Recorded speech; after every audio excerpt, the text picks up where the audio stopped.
No Hall of Fame Allen Iverson standing at this podium if it wasn't for this guy. Allen Iverson wasn't just the answer on the court. He was a man who knew how to recognize greatness in others. There were players he looked up to. But man, I wanted to be like Mike. Players he admired and players he loved, not for their stats or rings, but for the fire, the heart, and the way they changed the game. Today, we're counting down the top 5 players Allen Iverson loved the most. The men who shaped his journey, inspired his fire, and earned a place in his heart. We start at the 5th position with a very familiar name, Stephen Curry, the dreamer who proved small guards could change the world. When Allen Iverson first watched Stephen Curry rise, it wasn't just another player getting hot. It felt like watching the future rewrite his own story. Because for decades, the NBA wasn't built for players like them. Small guards were supposed to pass, survive, and get out of the way. They weren't meant to lead dynasties, to shake the foundations of the league. But then came Curry, light-skinned, baby-faced, always smiling. But behind that smile was something Iverson recognized immediately: fire. The kind of fire that burns quietly, but consumes everything it touches. Steph played like a whisper and a storm at the same time, graceful, effortless, but merciless. Back in Iverson's era, dominance came with intimidation: snarls, sweat, contact, noise. But Curry flipped that script. He didn't need to dunk on you to destroy you. He'd hit a 3 from 30 feet and break your spirit with a grin. Iverson admired that. To him, that was rebellion. Not in the clothes, not in the talk, but in the game itself. He's changing the game, and he's different. But this dude right here, it's different. Iverson said in one interview, his voice carrying both pride and disbelief. He's doing things we never imagined. And he meant that, because Allen knew how hard it was to make the league bend to your will. He had lived through the resistance, through the criticism, through the too small and too wild labels that tried to cage him. So when he watched Curry, he didn't just see talent. He saw validation. Proof that the world had finally caught up to what he'd been fighting for his entire career. The right for a player under 6'3" to be more than a role player. Iverson once called his must-see TV. Steph is must-see TV. And coming from him, that wasn't flattery. It was scripture. He knew the work behind that gift. The unseen hours, the endless repetition, the loneliness that comes with chasing something no one else believes you can do. Curry's precision wasn't luck, it was discipline. And Iverson, who built his entire identity on relentless work and fearlessness, saw a kindred spirit hiding behind the calm. What connected them wasn't style, it was spirit. Iverson crossed you up and screamed because his world demanded it. Curry crossed you up and smiled because his world allowed it. One had to fight for the right to be himself. The other got to thrive because that fight had already been fought. That's why Iverson loved him. He didn't see Steph as a replacement. He saw him as an evolution. And it's crazy because in another lifetime, those two might have been teammates. The old soul and the new light, fire and peace, coexisting on the same court. Iverson once said that watching Curry was like seeing the next chapter of what he tried to start. The showmanship, the flair, the courage to challenge the old rules, but done with a smile instead of a snarl. When fans tried to compare them, Iverson always brushed it off. He's Steph, he'd say. I'm me. But his tone wasn't defensive, it was proud. Because he understood something most people didn't. Greatness doesn't have to look the same to come from the same place. Both men stood for the same truth. That belief can outshoot size, that heart can rewrite physics. Curry made it cool to be yourself, even when that self didn't fit the mold. Just like Iverson once did with baggy jeans, tattoos, braids, and that defiant look that told the world, I belong here. One changed the culture, the other changed the game. And in Steph, Iverson saw not a reflection, but a continuation. The answer becoming the next question. The dreamer who proved that the smallest ones could move the biggest mountains, just by daring to believe they could. Shaquille O'Neal takes the 4th spot. I love him so much as a person. Allen Iverson and Shaquille O'Neal were never supposed to be close. They were built from different worlds, One a mountain of muscle and dominance, the other a storm of speed and fire. One towered over opponents like an unstoppable force. The other slipped past them like a ghost that refused to die. On paper, they were opposites, but in spirit, they were the same. Two warriors who demanded respect not just because of what they did, but because of how they did it. When Iverson dropped 40 on the Lakers in the early 2000s, the world expected Shaq to take offense. That was his team, his stage, his house, but he didn't. Instead, he praised him. "That little man's a dog," Shaq said. "No fear in him." And that wasn't a throwaway line, it was admiration in its rawest form. Because Shaq had seen everything the league could offer: scorers, talkers, pretenders. But there was something about Iverson that was different. He wasn't just playing basketball, he was surviving it. And Shaq, with all his power, respected that more than anything. The league had giants, literal and metaphorical, but Iverson was the one who dared to walk among them without flinching. Every time he drove into the paint, he knew someone like Shaq was waiting, 7 feet, 300 pounds, ready to send him to the floor. And yet, Iverson kept coming, over and over. It was that fearlessness that made Shaq's respect turn into love. Away from the cameras, their relationship was one built on mutual recognition. Two men who had nothing left to prove to each other. Shaq would tell stories about how Iverson never backed down, how he'd take hits from giants and still rise, still talk, still play like his life depended on it. And Iverson, when asked about Shaq, would soften. His tone changed. "Shaq always showed me love," he'd say. Always. That single word, always, carried weight. Because in Iverson's world, love was rare. The league loved his highlights, but not his honesty. The media loved his crossover, but not his character. But Shaq? Shaq saw through it. He saw the real Allen. The kid from Hampton who played like every possession was a fight for respect. Their friendship wasn't about style or statistics. It was about understanding. Shaq knew what it meant to be too big for the box people wanted to keep you in. To be called a freak, a monster, a spectacle. To carry expectations so heavy they threatened to break you. Iverson knew the same pain. To be labeled a thug, a rebel, a problem child, when all he wanted was to be understood. Both of them lived under the weight of perception, and both of them learned to live free anyway. When Iverson spoke about Shaq in later years, it was never about the battles they had. It was about the brotherhood they built. "That's my guy," he said more than once. "He looked out for me when a lot of people didn't." And that's what makes their bond so powerful. In a league where friendships often felt fake, theirs was real. They didn't need to talk every day. They didn't need to hang out in front of cameras. It was deeper than that. It was trust. Shaq was the giant who could crush you, but instead, he chose to lift you. And Iverson never forgot that. Because in his world, where so many people had tried to tear him down, finding someone who wanted to see him stand tall meant everything. Greatness doesn't always come gentle. Sometimes it roars, and sometimes it protects. Shaq was proof of that. He was the giant who dominated Iverson on the court, but treated him like family off it. He laughed with him, defended him, respected him. And maybe that's why Iverson's voice always softened when he spoke of him. Because in a league that measured everything in points, rebounds, and rings, this was something that couldn't be counted.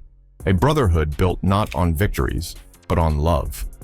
But as much as brotherhood meant to Iverson, there was another kind of bond that went beyond respect, one rooted in reverence. Because for Allen Iverson, there was one man in the modern era who didn't just earn his admiration, but embodied what he believed greatness could be. At the third spot is LeBron James, the living proof that greatness can endure. Allen Iverson had already lived through the chaos of the NBA, the hype, the media storms, the cultural shifts that tried to define him before he could define himself. He knew what it was like to be scrutinized at every turn, to have every move dissected, and to carry the weight of expectation like a second skin. But when LeBron James entered the league in 2003, Iverson knew LeBron was going to be special. He didn't see another kid chasing fame or trying to survive under pressure. He saw a man who could carry the weight, who could thrive under the same glare that had burned so many before him. Iverson never felt jealousy. He felt recognition. He recognized the rare combination of physical talent, basketball IQ, and character. He called LeBron a God-given talent, but more importantly, he called him a good dude. Coming from Allen, that was no small compliment, because talent alone was easy to find in the league. Heart, integrity, and consistency were far rarer. "Bron's one of the realest," Iverson said. "He carried the weight and never broke." It wasn't about rings or highlight reels. It was about endurance, about showing up again and again in a league designed to chew players up and spit them out. What struck Iverson most wasn't LeBron's ability to dominate, but his ability to last. While Iverson had changed the culture, LeBron was redefining longevity. He was the man who could balance rebellion with control, flair with discipline, talent with responsibility. Where Iverson had been the spark, the defiant flame, LeBron was the steady inferno that burned bright year after year, untouched by the distraction of criticism or the temptation of ego. And Iverson admired that. He didn't resent it. He celebrated it. In interviews years later, Iverson spoke of LeBron not like a competitor, but like a proud older brother, watching a younger man carry a torch he had helped ignite. "He's the blueprint," Iverson said. "He's how you last." That admiration came from understanding the grind, the sleepless nights, the moments when the world questioned every decision. Iverson knew what it meant to fight for respect. And in LeBron, he saw a continuation of that fight, done with patience and precision. Their bond wasn't forged in shared team experiences or joint championships. It was forged in understanding. The understanding of what it means to stand tall when the world doubts you, to endure when everyone expects you to fail. That's why Iverson's love for LeBron felt so personal. It was recognition of a journey he himself had walked, and a legacy he could see being built the right way. And sometimes, in the NBA, love starts as admiration, grows through respect, and ends as something eternal. In LeBron James, Iverson saw that rare kind of greatness, one that could endure everything and still stand tall, a living testament to what it really means to be great. Second on the list is Kobe Bryant, the rival who became eternal. Allen Iverson and Kobe Bryant weren't just opponents on the court. They were mirrors of each other's obsession. Two forces colliding with intensity that left fans breathless and players in awe. Their battles were poetry, a clash of styles and wills. Kobe was the perfectionist, calculating every move, obsessing over every detail, while Iverson played with pure heart, instinct, and fearlessness that couldn't be tamed. For years, they pushed each other to the brink, forcing one another to rise higher, dig deeper, and redefine what it meant to compete. Iverson admitted that for a long time, he hated Kobe. Not personally, but the way he embodied relentless competition. "He was relentless," Iverson said. "Every time I thought I got him, he came back harder." Kobe lived the Mamba mentality long before it had a name, and while it frustrated Iverson in the moment, it also earned his respect. Every steal, every fadeaway, every step-back three wasn't just a move. It was a statement. It was Kobe saying, "I will never back down." And Iverson, for all his bravado, knew he had met a kindred spirit in obsession and dedication. But what transformed their rivalry into something eternal was time, maturity, and understanding.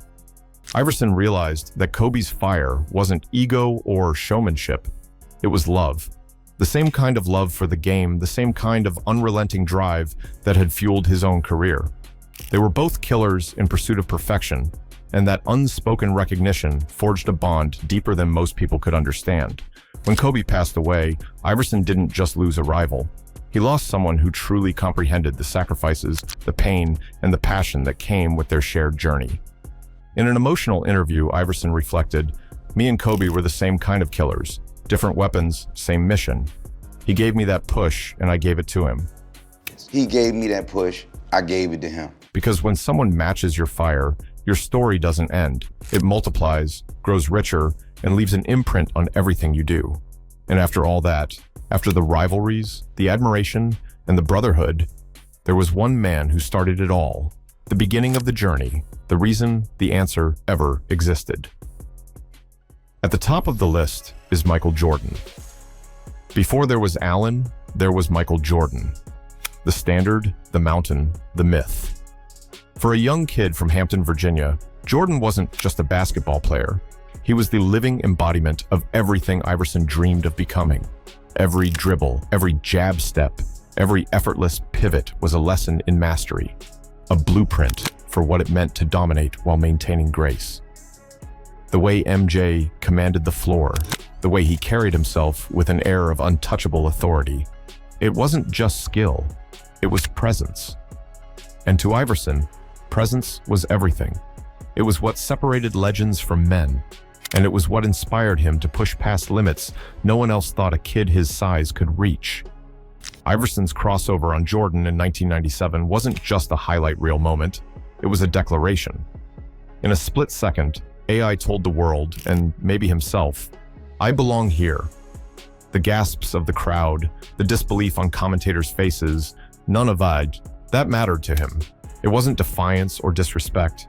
It was love in motion, a form of admiration so raw, it demanded action. "That was my idol," Iverson would say later, voice full of reverence. "I just wanted him to know I could play too." Because in that moment, it wasn't about proving anything to anyone else. It was about showing Jordan, the man who shaped his dreams, that the torch had been lit, that the next chapter was ready to be written. Even decades later, when Iverson speaks of Jordan, it's with awe, humility, and gratitude. "He's the reason I picked up a basketball." He made me want to play basketball. Honestly, wanted to be like Mike. He has said countless times, and the weight of that statement never diminishes, even after fame, controversy, and personal struggles. Jordan didn't just teach him how to play. He taught him how to dream, how to aspire, and how to demand excellence of himself in every moment. MJ was the foundation of his fire, the reason he developed the courage to defy expectations and reshape culture, both on and off the court. And the beauty of their connection extended beyond words. At his Hall of Fame speech, he thanked Michael Jordan because if it wasn't for Michael Jordan, there wouldn't be no Allen Iverson. As a basketball player, if it wasn't for Michael Jordan, there wouldn't be no Allen Iverson. For Allen Iverson, even amidst flaws and pain, the heart of his story was always about that love, and no one symbolized it more than Michael Jordan. Curry taught him that his legacy could evolve. Shaq reminded him that brotherhood exists even in a league of giants. LeBron proved that longevity could come without losing your soul. Kobe showed him that rivalry could transform into immortality. And Jordan gave him the reason to dream in the first place. That's Allen Iverson's real legacy. Not just the crossover, not just the heart, but the love. The love that made the game bigger than the box score, deeper than the banners, and eternal in the hearts of everyone who ever believed they were too small to matter. Because the truth is, Iverson never stopped loving the game. He just wanted the game to love him back. So the question is, if these are the 5 players Allen Iverson loved the most, who do you think loved him back the hardest? Because make no mistake, somewhere between the crossovers, the rivalries, and the tears, respect became love. And in basketball, that's the rarest thing of all.